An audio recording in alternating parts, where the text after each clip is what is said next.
Yes, guys, it is time to talk about Eric Church's triple album, Heart and Soul. So let's do it. Eric Church is well known for reinventing himself with every new album cycle. With The Outsiders, we got this kind of darker rock energy. Then on Mr. Misunderstood, it was kind of this transitional growing up album that went a little more Heartland.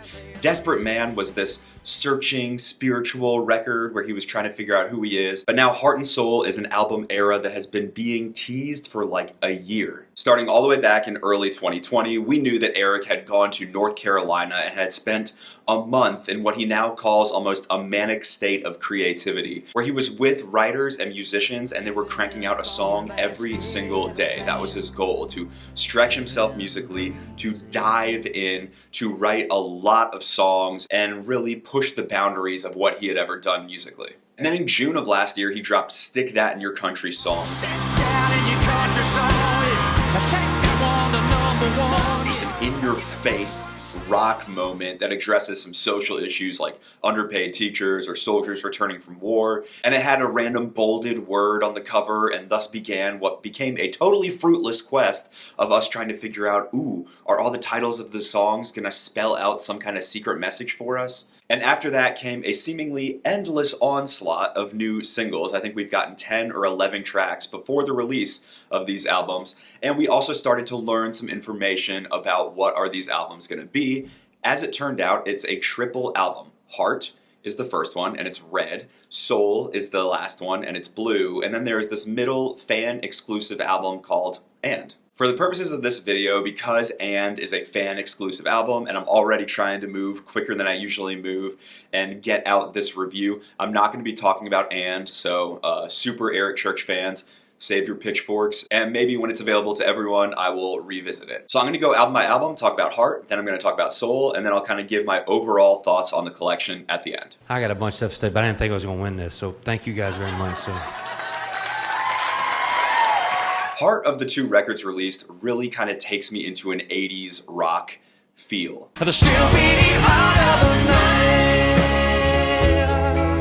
My dad was a funk DJ, so I didn't grow up listening to 80s rock, but even I can hear there's John Mellencamp in this, some Springsteen. Other names that come to mind are like Meatloaf and John Fogerty. And even in some places where things get a little bit theatrical, I would say Elton John. And if I had to sum up what the theme of this album is, I would say it's passion. Or as Eric Church calls it, heart. There's a lot of mentions of heart on this record. A bunch of the song titles have heart in them. There's a bunch of mentions of the heartland. And that kind of heart and passion and romance and wanting to drive, there's a lot of driving on this album, is kind of balanced out with some emotional fragility and some sensitivity. There's a lot of ideas of kind of heartbreak and the potential for our hearts to break. I think the album opens amazingly with Heart on Fire. It just has so much energy, and it's got this driving percussion, and the piano adds a lot of jangly life to this, but it just rocks. I imagine this would open a concert in the most thrilling way, so I think he nailed it with the opener, and that's where you really kind of get that, I always call it a yelp, but that kind of yelling voice that Eric Church has that's so fun to listen to. The way he delivers stuff with that snarl is so here on the song. It's just classic Eric Church. Heart of the Night sort of takes the kernel of an idea of Heart on Fire, about kind of this passion that you have, and just sort of roots it in the experience of wanting to drive and just wanting to feel the energy that life has in it. Till the middle comes alive. This song is pretty weird. This is the one that I'm saying is a little more theatrical. You get a lot of vocal harmony in this song, and the instruments will kind of drop out and then come back in, and it kind of gives it that little bit of a show-tuney feel. But for a song about wanting to go into the heart of the night and kind of feel yourself being alive, I think those dynamics do make it feel very alive. And then I love the third track, Russian Roulette. I would say it's kind of immediately become the fan favorite from the record. Playing Russian roulette with the radio. And this is maybe the other more existential side of getting in your car and wanting to go, except instead of just wanting to feel the energy of like heading out west in your car or something, this is about wanting to kind of avoid things. He says he's playing Russian roulette with the radio. Russian roulette, if you didn't know, it's like when you spin the barrel of a gun and then you shoot it, and you're kind of taking a gamble essentially. So what I imagine is he's just kind of surfing through the radio, and he actually alludes to his own song Springsteen in this one when he says, I need a melody without a memory. because in Springsteen he says, funny how a melody becomes a memory, and now he's just like, yeah, that's cool that songs can take you back to a place, but right now I need a song to take me away from what I'm feeling. And this song has the best build. It's my favorite kind of swell throughout the record. So love Russian Roulette. And I love those first three songs because they all got something to do with each other. The first one is about that passion. The second is about that passion in your car. And the third one is about kind of pulling back and a different feeling in your car. And it's sequenced really well. I actually really wish Stick That in Your Country song came after Russian Roulette, because that song is kind of about the music that you're hearing and wanting some of that content in the songs that you're hearing on the radio. I feel like it would work a little better. As it is, I think Stick That in Your Country song, I gotta say it, has nothing to do with anything on this project and really shouldn't be on this project. I think it sticks out like a sore thumb in the context of Heart and Soul, like from its kind of darker, hard-edged, more metally rock instrumentation to just like the harsh tone of it, when so much of this record is a lot more like smooth and vibey. Now those first three songs are full of a ton of energy, but there's a lot more downbeat moments on Heart as well. You get stuff like Crazy Land, which I adore, and it kind of personifies all these different emotions in a bar. In crazy land, since you said goodbye, it's been crazy, man. Like regret or something that's sitting there getting a drink, and hope is over here, and it's kind of interesting to see how those all play against each other. It's very dreamlike. People Break is a song that has some of that same energy as Crazy Land, kind of that communal, we're all struggling in this together feeling. In this one, he's just sort of looking around a sort of desolate town. He's at Hawk Lake and it's frozen, and there's the mill is creating smoke up in the sky, and he's just kind of thinking about the pain that people have. And maybe his own romantic regrets, and he's sort of dreading how he's gonna have to break the news to a broken heart. Awesome line. I think the melody of this one is so sticky, and it's kind of nice to get that sensitive side of Eric Church. You get it again on Never Break Heart. Let your mama keep you warm, heart.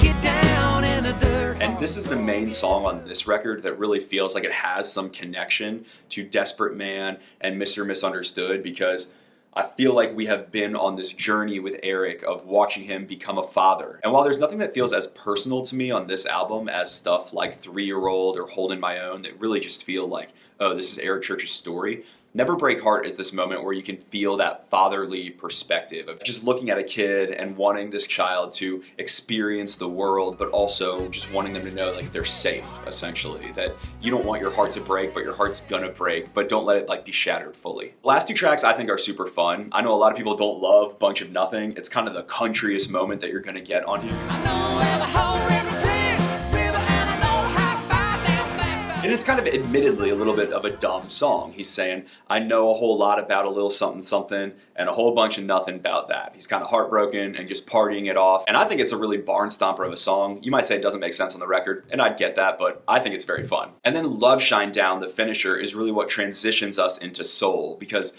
all through this record, you get a lot of organ. There's a lot of B3 Hammond all through this.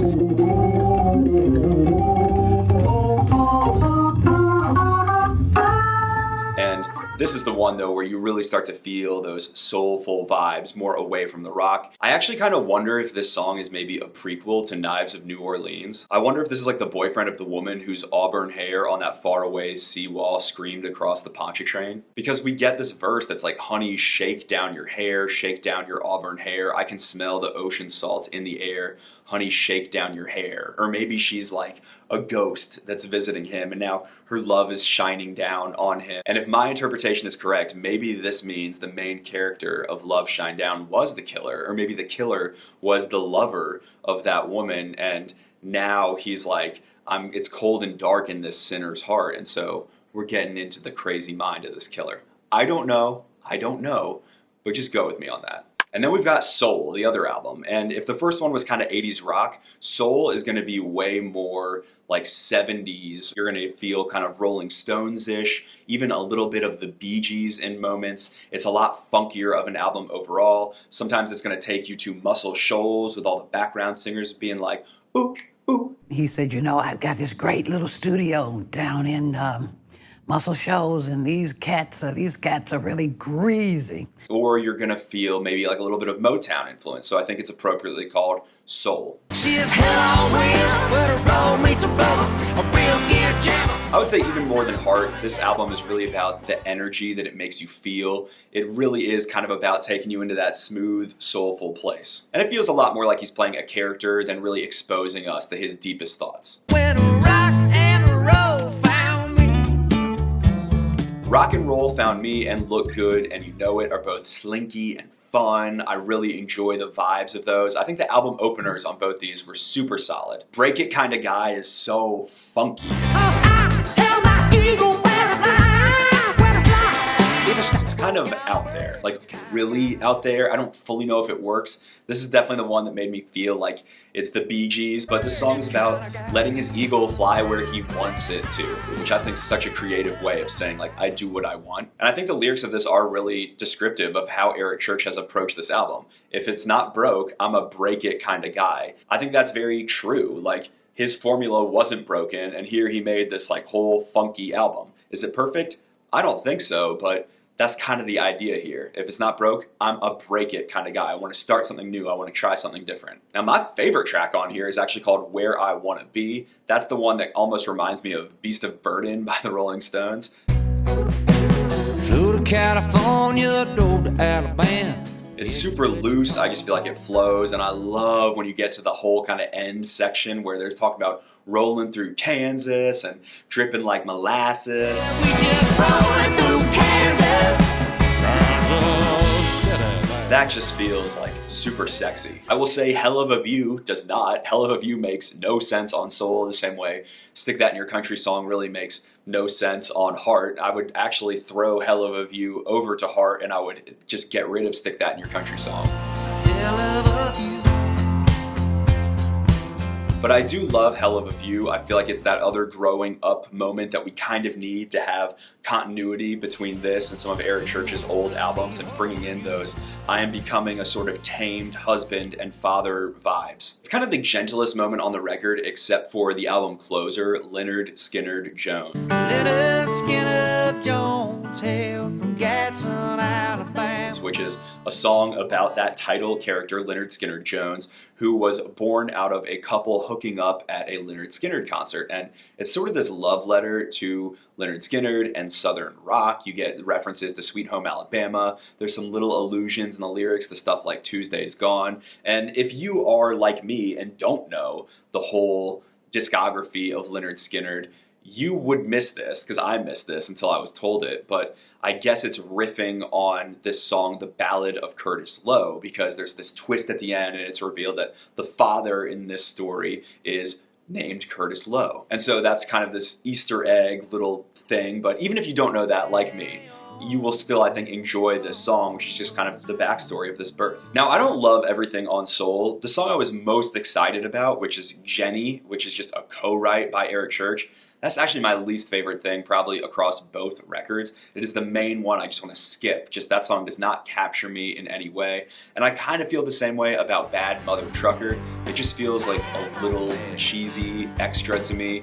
Although on both of those, I like the sound. I can see that they're going to play live, but they just don't do anything right here. And I guess I feel the same way about the only song I didn't mention here, Bright Side Girl.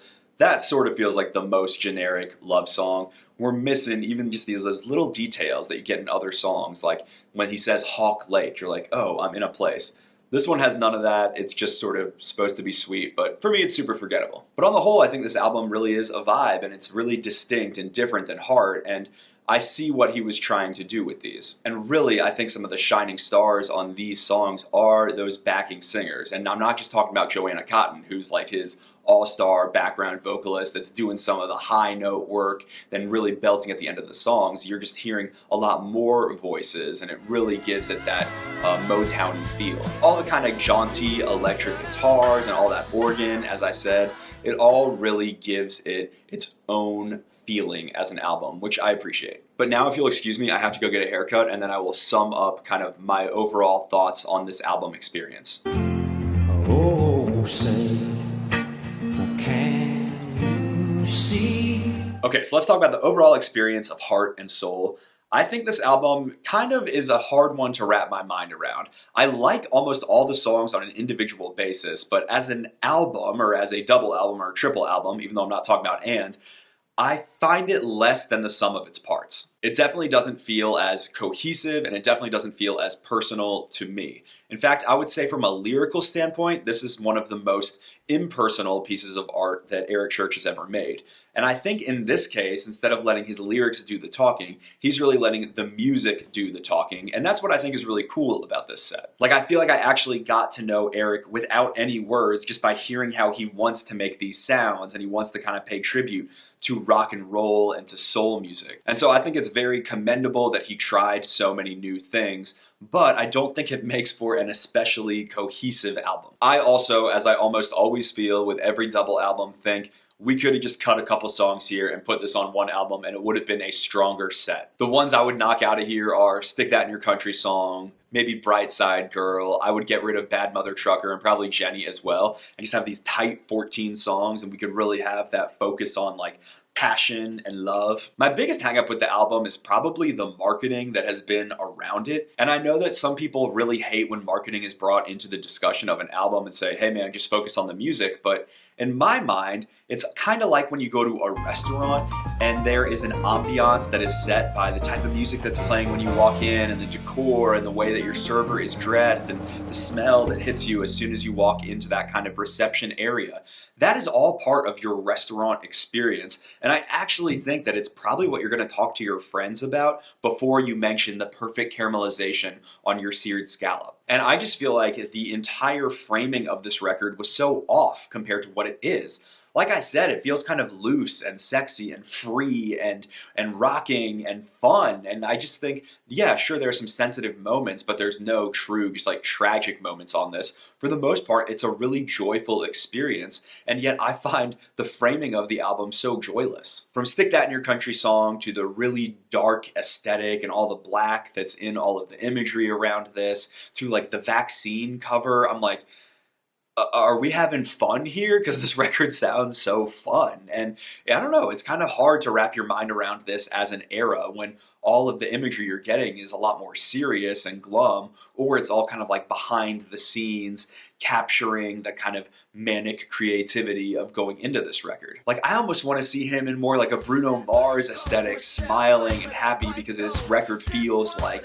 a smile to me. It feels like a live show. It feels like it has so much energy. And yet the kind of way that this album was presented to us didn't have that. And this is a point that Overshore made super well in his video on the subject, and I always recommend his channel to you guys if you haven't seen it, but the rollout of this was way too long and it did take, I think, a lot of the energy out of the project. All that said, I still really liked it. I think now that I can kind of table the marketing discussion in my mind and just think about these songs on their own, every one of these is pretty damn fun to listen to. My overall favorites are Heart on Fire, Where I Want to Be. For some reason, that song just speaks to me. I really do love Hell of a View, Leonard Skinner Jones, Russian Roulette. Those are probably my top songs on this collection. I still ain't over you, but I can feel it coming. I think Eric's delivery is on point, and I think the music is really experimental and cool. I think it'll play great live. I just don't think it made for the most cohesive statement.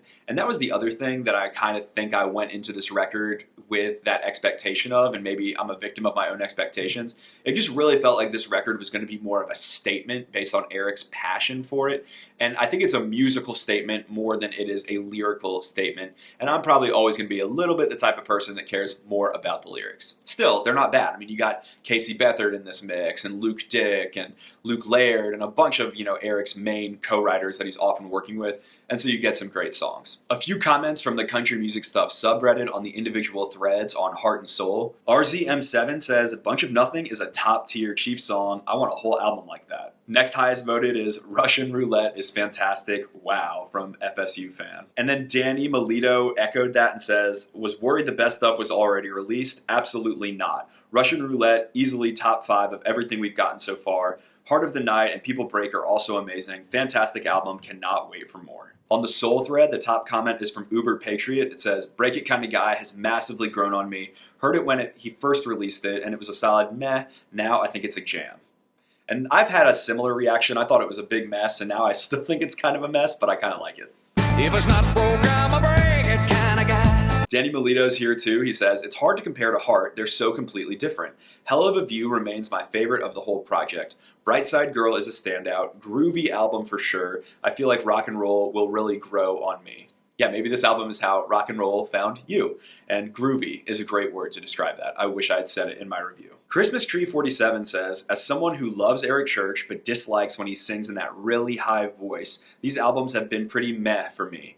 Also, I love Hell of a View, but Bad Mother Trucker and Break It Kinda Guy may be my least favorite songs in his catalog. And there's a few other negative comments in here too, so it seems like some people aren't loving the experimentation. I like it, and I'm glad Eric got this out of his system. I think we can take some of the musical experimentation, bring it back in with some of our classic Eric Church narrative, and I think maybe a great future album will result. You know, some people, when they sequester themselves, like Dierks Bentley did for The Mountain, I think it leads to something really cohesive, but I think the mindset Eric Church had going into this writing session sounds like he wanted to stretch himself, he wanted to try different things. It was important to him on an artistic level, and I would say he achieved that. On the whole, I think I would give Heart and Soul, but not And. I think I would give it like a 6.9.